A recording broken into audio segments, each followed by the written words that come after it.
But my point was this.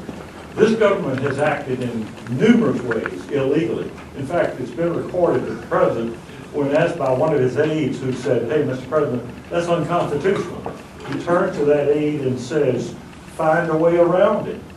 And if you look at all of the things he's done, starting early in his presidency, it's all to evade and avoid acting under the Constitution.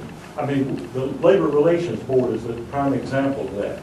He names these people when he says the Senate is not in session. A federal court has now agreed with that they were in session, and all of those rules now are subject to what?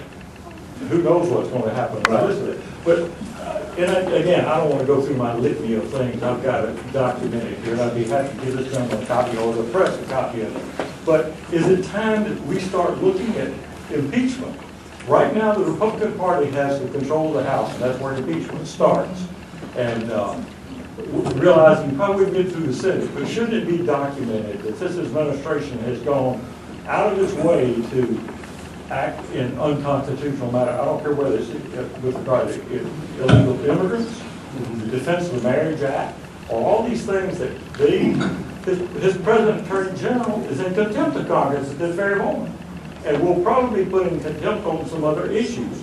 And it's like, when do we say enough is enough? It's time to bring him to the charge.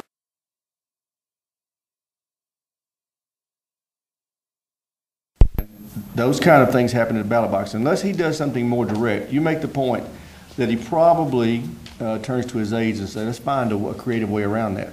Well, those creative ways keep you from having a direct basis for an impeachment inquiry. So the fact is, we have to remember the man was elected by the majority of people in this country. I don't understand it. It didn't happen in my neck of the woods, but it was.